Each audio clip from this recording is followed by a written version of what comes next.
বাংলাদেশ পাকিস্তান দ্বিতীয় ওয়ানডে ম্যাচে একটা বিতর্কিত ঘটনা ঘটেছে, কিছুটা অস্বাভাবিক। মানে এরকম ঘটনা আমরা খুব একটা ক্রিকেট মাঠে সচরাচর দেখতে পাই না। মেহেদী হাসান মিরাজ যেইভাবে পাকিস্তানের সালমান আলী আগাকে রান আউট করলেন, সেই ঘটনার কথাটা বলছি। আসলে কি ওটা রান আউট হয়েছে, জেনুইন রান আউট হয়েছে, নাকি সেইটা স্পিরিট অফ ক্রিকেটের বিপক্ষে গিয়ে রান আউট হয়েছে? জেনুইন রান আউট হয়েছে কিনা আসলে এই প্রশ্নটা করাটাই ঠিক না, কেননা রান আউট হয়েছে। আপনি যদি বাই বুক ধরেন, ক্রিকেটের ব্যাকরণ যদি মানেন, ক্রিকেটের আইন কানুন যদি হিসাবে ধরেন, তাহলে তো অবশ্যই সেটা রান আউট হয়েছে।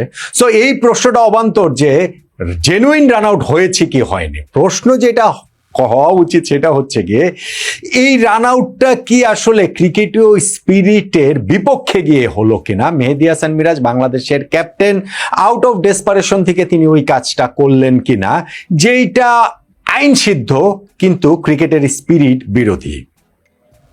আমার একটা খুব সিম্পল আর্গুমেন্ট এই জায়গাটাতে রয়েছে, আমার সঙ্গে আপনি এটা মিলিয়ে নিতে পারেন। নট নেসেসারিলি যে আমার সঙ্গে আপনার একমত হতেই হবে তা নয়, কিন্তু আমার আর্গুমেন্ট আপনি শুনে দেখতে পারেন।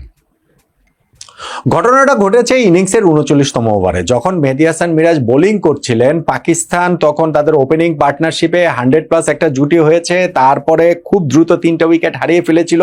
সেইটা সামাল দিয়ে আবার সালমান আলী আগা এবং মোহাম্মদ রিজওয়ানের আরো একটা 100+ পার্টনারশিপ হয়ে গিয়েছিল।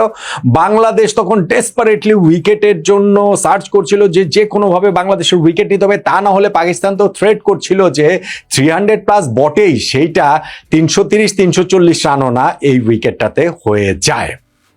ওই সময়টাই ঘটনাটা ঘটে, সালমান আলী আগা তিনি রান আউট হয়ে যান, মেহেদী হাসান মিরাজ তাকে রান আউটটা করেন। ঘটনাটা কি ঘটেছে সেটা আমার ধারণা, মানে যারা এই আলোচনাটা শুনছেন তারা দেখেছেন। তারপর আমি যে জিনিসটা একটু রিক্যাপ করি, যদি সেটা হচ্ছে গিয়ে বোলিং করছিলেন মেহেদী হাসান মিরাজ, ব্যাটিং এ ছিলেন মোহাম্মদ রিজওয়ান। তার ব্যাট থেকে আসা বলটি এই মিড অনের দিকে যাচ্ছিল, সেই সাইডেই ছিলেন নন স্ট্রাইকিং এন্ডের ব্যাটসম্যান সালমান আলী আগা। যখন রিজওয়ানের ব্যাট থেকে ছুটে আসা বলটি এই দিকে আসে, মেহেদী হাসান মিরাজ দৌড়ে গিয়ে সেইটা বলটা ঠেকানোর চেষ্টা করেন এবং তার পায়ে লেগে বলটা ঠেকে যায়। মিরাজ এবং সালমান আলী আগা মোটামুটি একসঙ্গেই হয়ে যান ওই জায়গাটাতে। মিরাজের পায়ে লেগে সেইটা সালমান আলী আগার প্যাডে লাগে, বলটা তার ব্যাটেও লাগে। এরপরে পাকিস্তানের ব্যাটসম্যান একটু নিচু হয়ে বলটা তুলে দেওয়ার চেষ্টা করছিলেন মিরাজের দিকে।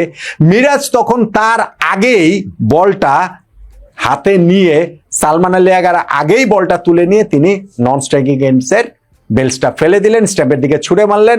ডিরেক্ট থ্রোতে হচ্ছে গিয়ে আন্ডার আর্ম থ্রোতে সেটা হচ্ছে গিয়ে বেলসটা পড়ে গেল এবং আউটের অ্যাপিল তিনি করলেন। পাকিস্তানের ব্যাটসম্যান সালমান আলী তিনি হচ্ছে গিয়ে ভিজিবলি খুবই শকড ছিলেন এবং সেই জায়গাটাতে তিনি খুবই বিস্মিত হয়েছেন, ক্ষুব্ধ হয়েছেন, ক্রুদ্ধ হয়েছেন। তিনি তার গ্লাভস ছুঁড়ে ফেলেছেন, বেরিয়ে আসার সময় আমি দেখছি হেলমেটও ছুঁড়ে ফেলছিলেন। কারণ ওই যখনই ঘটনাটা ঘটেছে, আম্পায়ার যখন সেটা টিভি আম্পায়ারের কাছে রেফার করলেন, সাথে সাথে তিনি জানেন যে তিনি আউট হয়ে গেছেন, কেননা তিনি ক্রিজ থেকে তখন অনেক বাইরে রয়েছেন। এখন ওই জায়গাটাতে মিরাজের প্রতি তিনি তার ওই ক্ষোভের জায়গাটা দেখাচ্ছিলেন। মিরাজ তার আর্গুমেন্টটা প্লেস করছিলেন যে কি কারণে তিনি এই রান আউটটা করেছেন এবং এই জায়গাটাতে কেন তার এই কাজটা তিনি করেছেন, সেটা মিরাজের মতো করে বলছিলেন। সালমান আলী আগা তিনিও হচ্ছে গিয়ে এই জায়গাটাতে খুবই ক্ষুব্ধ হয়েছিলেন। মোহাম্মদ রিজওয়ান তিনিও ওই জায়গাটাতে জয়েন করলেন। আমরা দেখছিলাম যে লিটন দাসের সঙ্গেও একটা লাগালাগি হয়ে যাওয়ার মতো অবস্থা হয়েছিল এবং কথা কাটাকাটির মতো অবস্থা হয়েছিল এবং সেই জায়গাটাতে ওই শেষ পর্যন্ত যখন থার্ড আম্পায়ারের কাছে গিয়েছে, থার্ড আম্পায়ারের কাছে তো আসলে অন্য কোনো অপশন ছিল না, যেহেতু ওই বাইরেই ছিলেন অনেকটাই ওইখানে সালমান আলী আগা। ফলে তিনি রান আউট হয়ে গেছেন এবং বেরিয়ে যাওয়ার সময় তিনি তার ক্রোধটা প্রকাশ করেছেন। হেলমেট ছুঁড়ে মেরেছেন তিনি, গ্লাভস ছুঁড়ে মেরেছেন তিনি, খুবই হতাশ হয়ে রাগে গজরাতে তিনি ড্রেসিং রুমে চলে গেছেন পাকিস্তানের সালমান আলী আগা। এখন আলোচনাটা আসছে কিসের জন্য, স্পিরিট অফ ক্রিকেটের কথাটা আসছে কিসের জন্য, মিরাজের এই কার্যক্রমটা স্পিরিট অফ ক্রিকেটের বিরুদ্ধে গিয়েছে কিনা, এই আলোচনাটা আসছে কি কারণে? কেননা বলটা যখন মেরেছেন ওইখানটাতে মোহাম্মদ রিজওয়ান পা দিয়ে সেইটা ঠেকালেন মেহেদী হাসান মিরাজ, মিরাজের পা থেকে সেইটা সালমান আলী আগার প্যাডে লেগে তার ব্যাটেও লাগলো। সালমান আগা ওইখানটাতে তার রান হওয়ার কোনো চান্স নেই, তিনি বরং বলটা মিরাজকে তুলে দিতে গিয়েছিলেন। মিরাজ তার আগে বলটা তুলে ওইখানটা হচ্ছে গিয়ে আন্ডার আর্ম থ্রোতে, যেহেতু হচ্ছে গিয়ে বেলস ফেলে দিয়েছেন, সেই কারণে তো তিনি আউট হয়েছেন। ফলে এখানে তো রান নেওয়ার কোনো চেষ্টাটা তিনি করেন নাই পাকিস্তানের ব্যাটসম্যান মিরাজ। তাহলে তাকে কি কারণে, তাকে তো বলটা তুলে দিতে গিয়েছেন, তাকে কি কারণে আউট করলেন? এই কারণে স্পিরিট অফ ক্রিকেটের বিরুদ্ধে এটা গিয়েছে কিনা সেই আর্গুমেন্টের জায়গাটা আসছে। এবার আমি নিজে কিন্তু খুবই প্রাচীনপন্থী মানুষ, আমি স্পিরিট অফ ক্রিকেটের খুবই পক্ষের লোক। আমি যেমন হচ্ছে গিয়ে আপনার ওই যে মান কাটিং যে আউট, এটার খুবই বিপক্ষের লোক। আমি যেমন হচ্ছে গিয়ে ওই কি বলা চলে যে টাইম আউট, আমি খুবই বিপক্ষের লোক। আমি ধরেন হচ্ছে গিয়ে ওই যে অবস্ট্রাক্টিং দ্য ফিল্ড, আমি বিপক্ষের লোক।